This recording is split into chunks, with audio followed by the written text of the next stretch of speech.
Au Québec, ça m'aurait coûté entre 32 000 et 50 000 pour des implants dentaires. Et en Inde, ça m'a coûté 12 400 canadiens, logés nourris.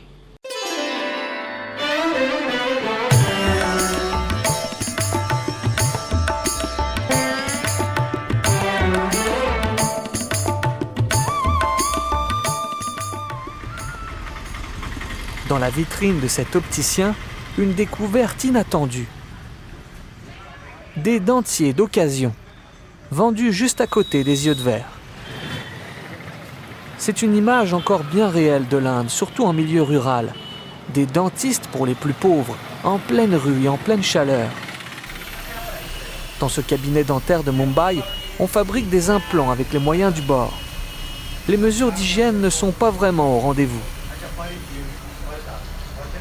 Des images qui contrastent avec une autre réalité de la santé en Inde. Des cabinets dentaires à la fine pointe de la technologie qui n'ont rien à envier à ceux de l'Occident.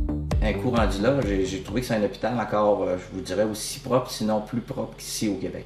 Jean Siband ne tarit pas d'éloges sur les soins dentaires qu'il a reçus en Inde. L'accueil était très bien. Les chirurgiens sont venus me rencontrer 3 à 4 reprises. Et naturellement, à un moment donné, on a aspiré à notre feeling. Puis moi, mon feeling était bon. On est entre deux choses, le désir d'avoir des implants dentaires et la crainte qu'il pourrait y arriver quelque chose. Mais étant donné que moi, le désir était plus fort que la crainte, ben, j'y étais dans ce sens-là. We work as one family. We work hand in hand. We work to make our nation proud. L'hôpital de Chennai, où a été opéré le Québécois, est une des vitrines des ambitions indiennes. Un établissement ultramoderne qui reçoit des milliers de patients étrangers chaque année en provenance d'une centaine de pays. Le nombre de touristes médicaux a triplé en Inde depuis 2013. Et en 2020, ce marché représentera une manne de 10 milliards de dollars pour le pays. Au Québec, ça m'aurait coûté entre 32 000 et 50 000 pour des implants dentaires. Et en Inde, ça m'a coûté 12 400 canadiens, logés nourris. Les Indiens ont trouvé l'astuce pour attirer le plus d'étrangers possible. Jean Siband a été reçu par une infirmière qui parle français.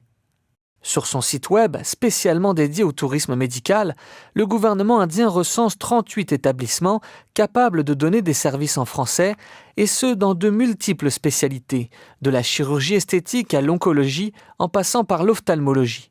On fait beaucoup de soins comme les implants, les plombages, les couronnes. Le docteur Rohit Sharma reçoit des patients d'une trentaine de pays, dont plusieurs Canadiens. On peut donner la même qualité en Inde comme les dentistes au Canada ou aux États-Unis parce que il y a beaucoup de dentistes comme moi ici qui avaient étudié en États-Unis et nous avons la même expertise. Le dentiste est accrédité par l'ambassade des États-Unis. Des inspecteurs effectuent des visites régulières pour s'assurer qu'ils respectent les standards américains. Une bonne façon pour les touristes médicaux d'éviter les mauvaises surprises. Je suis content que ça ait pu me permettre d'avoir vraiment des dents permanentes. Je suis content de les avoir, ça mange bien. Puis bon, cette opération-là, je pense qu'elle était pour moi était importante. Et puis je suis content d'avoir pris ce risque-là.